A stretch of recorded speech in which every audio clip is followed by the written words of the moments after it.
Oh, talk about Zepotha. Oh, Zepotha this, Zepotha that. When will you talk about that? Okay, well, let's talk about it. I'm so excited to talk about Zepotha because a bunch of people have been asking me to talk about it, but I wanted to wait until now, and I'll explain why. But anyway, let's get the hell into it, guys. What the hell's up? Happy Wednesday, Thursday, Friday, whatever. I don't care. Oh, it's Saturday. Don't care. Oh, it's Sunday. I'm watching this. I don't care.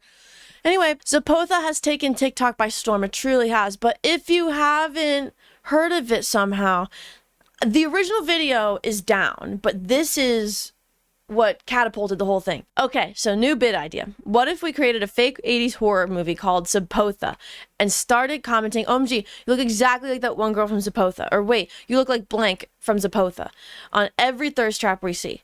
Together we will witness new lore develop, main characters will emerge, etc. And we can convince thousands of people that this weirdly titled 80s horror film actually exists. And let me tell you, I actually first saw this TikTok when it had, like, I don't know, 50,000 likes on it. And I was like, oh, that's a funny idea. Didn't really think much of it, scrolled past it. And then, like, days, weeks later, it's everywhere. Zepotha's everywhere. People are making all this crap about it. This video got over 1 million likes. It eventually got so many views and likes. This became this massive spectacle. And it really worked. People really went along with this bit. You couldn't go on TikTok without seeing at least one comment on a random TikTok being like, oh my god, you look like Jane from Zepotha. You look like Elaine from Zepotha. And even though the original video explaining what the bit is got insanely viral, this bit still was fooling people. People had no idea. It was driving them nuts. Nuts! I keep getting comments on all of my TikToks of people saying, you look like Ray from Zepotha, or you look like Frankie from Zepotha. Okay, that's fine. Usually if someone comments, oh, you look like so-and-so, and I don't know who they are, naturally the first thing I'm going to do is look them up to see if they're cute or not, right? Obviously, everyone does that.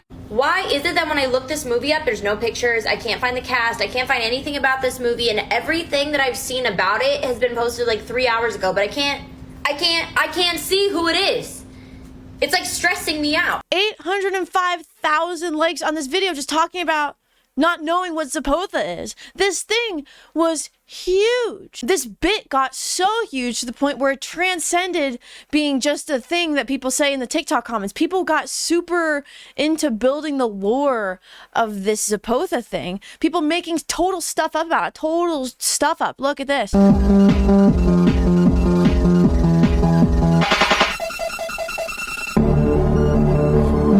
Like, it's insane. There's no movie. Like, there's no forest scene. People are just going with this bit. Oh my god. The forest scene. No, the chainsaw scene. The attic scene. Y'all keep talking about the forest scene. Like, what about the chainsaw scene? Why would you watch it with your mom? What about the carnival scene with the kids? It's so insane. Like, people really love just going along with this bit for this movie that does not exist. It's amazing. People are starting to cosplay as these characters. They're just making stuff up. Like, they're just making this person up. Elaine from Zepotha. The garden scene. Like, everyone's talking about the garden scene. The forest scene, the chainsaw scene. It's all just this huge bit. People are literally, you can just make anything up about this movie and be like, oh, and people will just go along with it. You get the point by now. There's literally a Zepotha subreddit. You get the point by now. You get the point. Basically, this became a massive, massive bit that has gone all over the internet, on beyond TikTok. All from literally just this one post. But here's the icing on the cake, guys. Here's the nail in the coffin. Here's the bees in the, I don't know.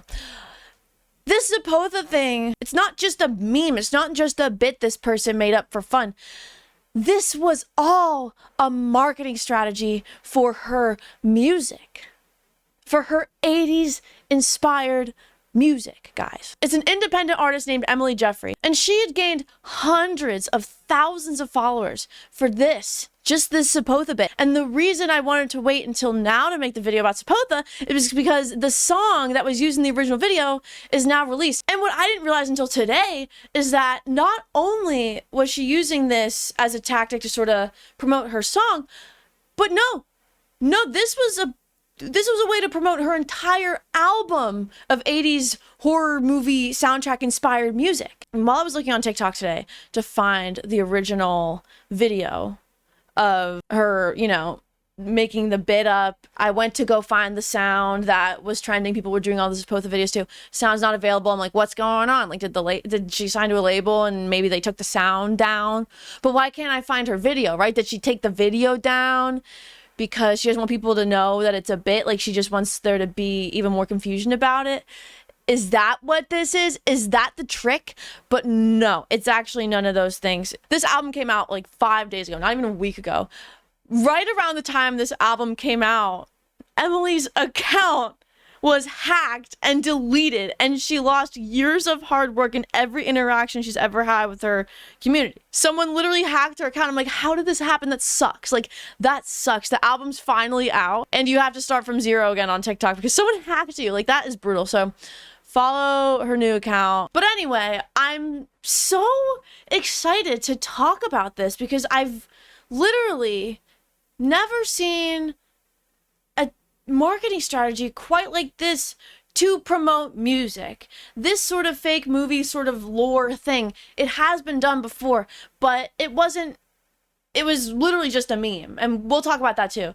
It wasn't a way to promote an artist's career, which some people are annoyed at the fact that that's the case, and some people are like, the Tumblr did it better. Let's talk about it, actually. Like, I've seen a handful of TikToks that are like, just in case no one has told you yet, Zepotha is not real. It's not limited release. It's not banned in most countries. It simply does not exist.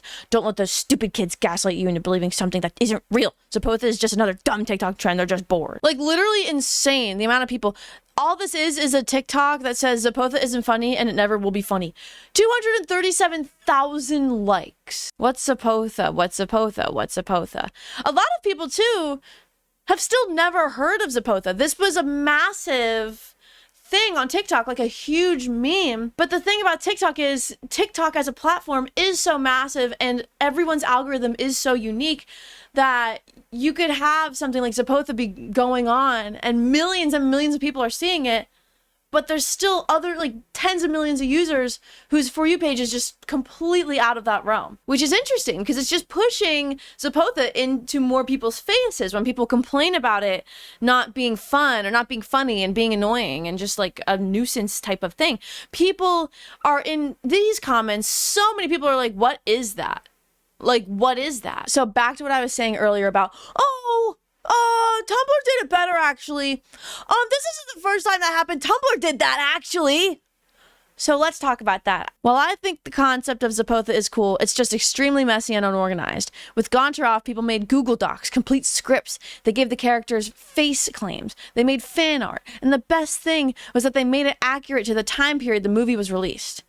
Please, for the love of God, just be organized and it will be more credible. So you're probably wondering, well, what's Gontarov? Well, I asked myself the same question because I'd never heard of this. I was huge into Tumblr back in high school, like 2014, 2015, 2016 even. I loved Tumblr, but I just had to get off of it. I was not on the funny side of Tumblr.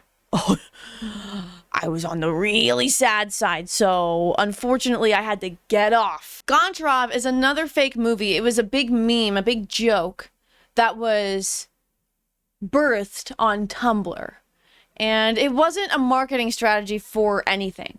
It was purely just in existence to be a joke that people just got really invested in for pure fun. This is the only photo I could really find, I guess, of the original post where Gontarov was sort of born. And from my understanding, again, I haven't seen Gontarov firsthand on Tumblr, but this is what it said. Someone posted, I got these knockoff boots online, and instead of the brand name on the tag, they just have the name of an apparently non-existent Martin Scorsese film.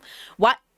And the response was just stuff along the lines of, this idiot hasn't seen Gontarov, just sort of trolling this person like, you've never heard of Gontarov? Like it's like Star Wars or something. How have you not heard of Gontarov? How have you not seen this movie? It's Martin Scorsese's greatest mafia movie ever made. And I don't know when that original post was made, but from what I've read, it seems like Gontarov as a meme, as like a big moment got massive in November of 2022 when someone made a fake movie poster. And it's interesting because you do look up Gontarov and you don't see several different movie posters with different art styles. A majority of them are this poster. People just saw this poster and rolled with it. And it's interesting because when you look up Zepotha movie poster, you're seeing every single result is like a different art style, different vibe. It is very different. The execution of this bit is obviously very different than the Tumblr bit, and for a completely understandable reason, in my opinion, because at the end of the day, what this was a method to promote this independent artist's music. That was the most important thing. It was in the hands of TikTok users to sort of create all these different characters, these different bits. And I think TikTok's algorithm is a lot different than Tumblr's algorithm because people are seeing completely different sides of the Zepotha thing, right?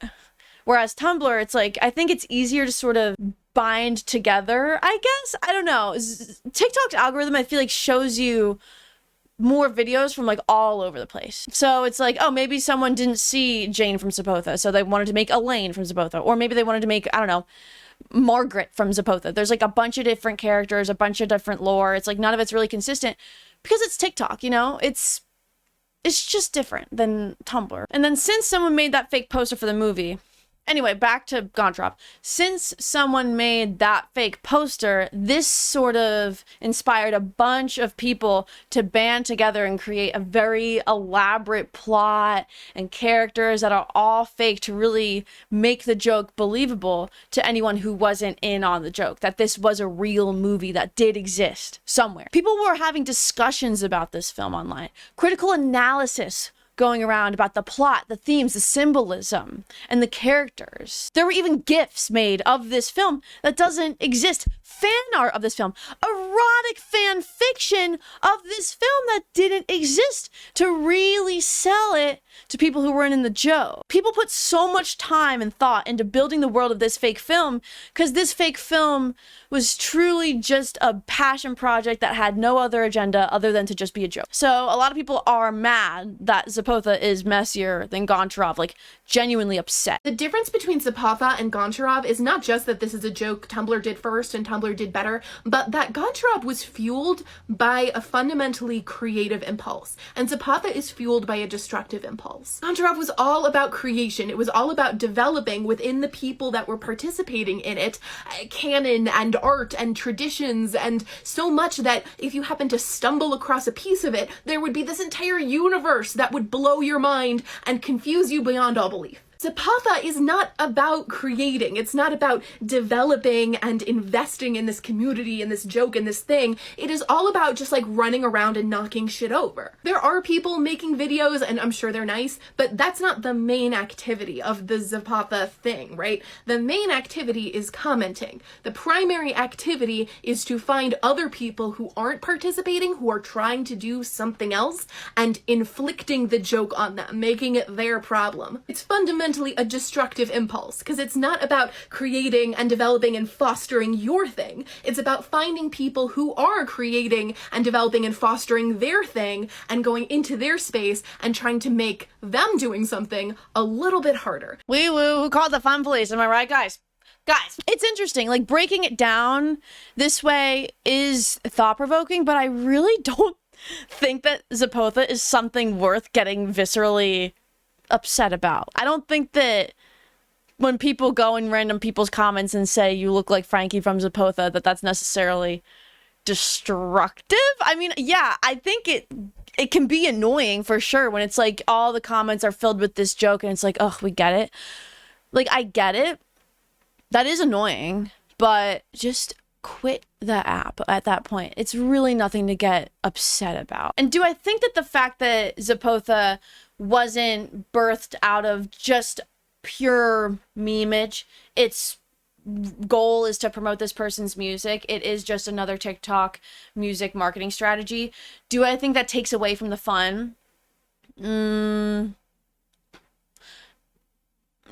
If anything, it's something to admire a little bit. I think, at least in my opinion, as an independent artist myself, it's genius. All it took was this one TikTok for this thing to sort of have this domino effect of explosion that is just spreading across the internet beyond TikTok. I am sure that if you do use TikTok a lot, the comments on all the videos you're seeing on your For You page of people being like, you look like Frankie, you look like Elaine, you look like whatever from Zepotha. Yeah, it's probably annoying, but I think that we should just seriously give a round of applause to Emily for how genius of a marketing tactic, despite the lure of this fake film not being lovingly like crafted and developed out of pure memory, you have to stop and admire how smart, how big brain it is to think of a marketing tactic for your music like this. This is something that I feel like even if you tried explaining this, how do you explain this to anyone? If you tried explaining this to a label, you try explaining this to a music business person at a label, whatever, they're gonna be like, what do you mean? Like, they're just gonna be too confused and removed from internet culture to understand why this would work if it did take off. And all it took was one TikTok and it took off. From my understanding, I am gonna admit I don't go on TikTok nearly as often as I used to. I sometimes will go days without opening it. I think it's very inspiring how creative independent artists are with promoting their own music. TikTok virality is such a fragile thing, and I think a lot of people are really starting to understand that you need to do as much as you can to capitalize on that moment, because there are so many things that are going viral on TikTok day after day after day that the one song could just blow over. It could just be another viral song because there's like a million viral songs at a time on TikTok. So I think using this momentum to drive traction to an entire album that centers around the sound of an 80s movie horror soundtrack, that is the centerpiece of the marketing strategy, I think is so smart, guys. This is someone, I don't know what her deal is, but it seems like she's just an independent artist, very DIY, just like doing this. Maybe she has a manager, but it's like, what team is behind this? Who's telling her to do this? Like, no one. She came up with this marketing strategy herself. She's making these songs on her iPhone. At least that's what I read. It's like, she's just making these songs on her iPhone in her room, comes up with this thing, and now it's like a massive moment. Guys, seriously, this is so cool. Like, this is really cool. I am so just in awe of how well this worked out. Granted, I have not listened to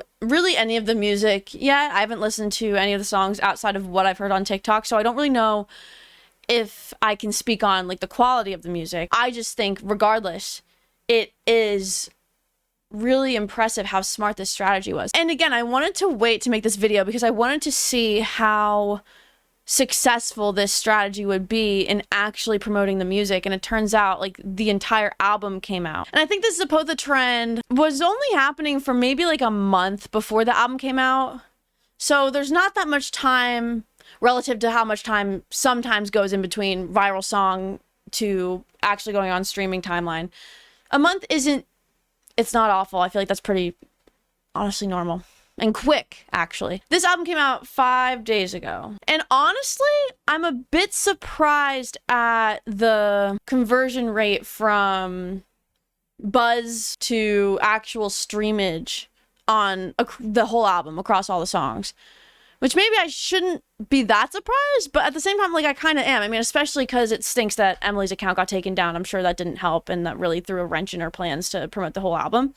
But Zepotha, 227 million views on this hashtag, like so many videos to this hashtag. 147,000 streams is a lot of streams, but I'm surprised that after 5 days, it's not a bit more massive, I guess? I don't know. My gauge of virality conversion rate to actual song streams is so all over the place because it truly is so different. And I think convincing people to listen to a body of work rather than just one song is a lot more of an undertaking. But I truly don't think anyone has done a marketing strategy as unique as this that has gone this well, that has been this successful to promote an entire album. The first single, 500,000 streams.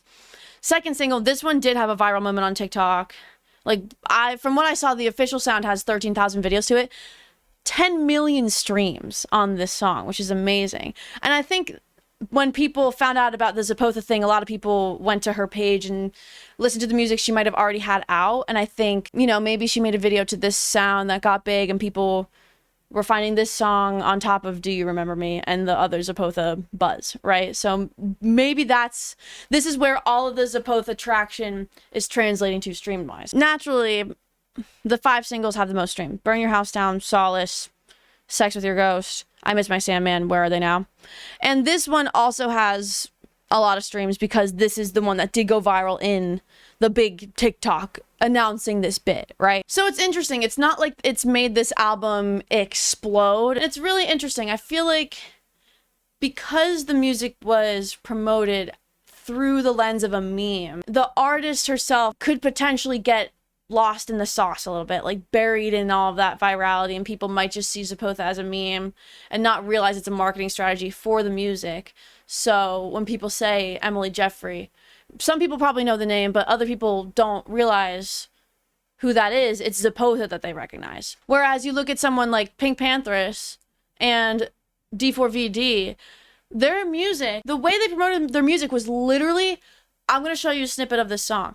And several of their songs got massive. And it's like, okay, people know this is a marketing strategy for the song. And people just love the music that much that it is translated into massive artist careers for these people. And I'm wondering how this will pan out for Emily. And I hope it brings her a lot of opportunity and that she grows even more beyond this, because I think this is such a good idea. Because I think the difference between now and when, you know, Pink Panthers first blew up, when even David first blew up, people have very, very quickly gotten so tired of people promoting their music on TikTok. And I think that creating a world based off of an inside joke and a meme to promote your music that accentuates this inside joke, it is the soundtrack to this inside joke, is a very creative strategy.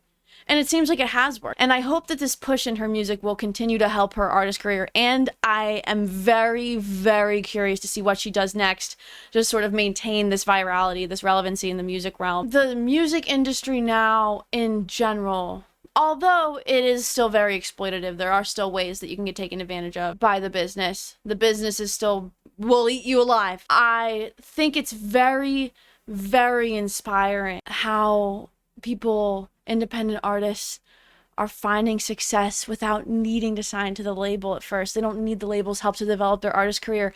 They are developing themselves.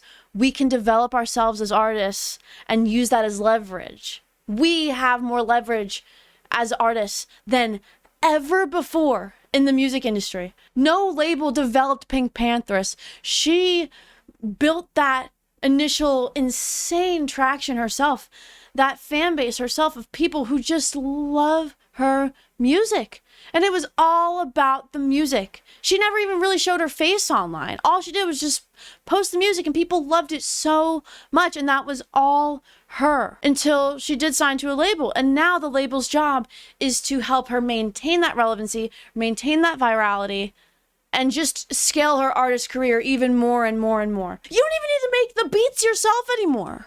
You don't even need to know the person who made the beats, guys. You can literally just go on YouTube, find a YouTube type beat, put your vocals on it, put it out, hundreds of millions of streams. Guys, David, D4VD. David started as a YouTuber. I think he was like a gaming YouTuber. I think it was FIFA, Fortnite, whatever. Gaming YouTuber, right? And he started making these songs to have music to put in his YouTube videos that wasn't copyrighted so that he didn't get strikes and get demonetized on these videos. Literally goes on YouTube, takes these YouTube type beats, goes in his sister's closet, records vocals over these beats, puts them in his YouTube videos, puts them on TikTok, and now he is like the 170th most popular artists in the world, guys. The world. How many artists are there in the world, guys? This is so cool. This is really, really cool stuff. You know Rio Vaz? You know this song? That's a YouTube beat. That's literally a YouTube type beat. All of these songs are YouTube type beats. Like, at least most of them. 2 million monthly listeners. You can have a serious artist career, and you don't need a label's help to develop you. You don't even need these expensive producers. You don't need these top songwriters in the world. Like, you don't need these high budget hundreds of thousands of dollars of music videos that you used to catapult you. It is amazing. I love it. I think that whatever you think is zepotha, whatever you think, if you think it's annoying, whatever, you cannot deny how inspiring this is for independent artists who are trying to promote their music. This is incredible. It's groundbreaking. It's more effective than any label strategy as of late for developing an artist, for breaking an artist. Go check it out if you haven't. Let me know what you think in the comments. Let me know what you think is zepotha in general in the comments. What the hell, okay? Thank you so much for watching. If you like this video, give it a like. Subscribe to my channel. I upload like 2 to 3 times a week, 3 times usually, because I'm just a monster. That's fine. If you want to check out my music, I make music under the name Dev Lemons. I also have a band called Queef Jerky. And Queef Jerky just put out a genius video for Pineapple Upside Down. It's just fun. It's really funny stuff, okay?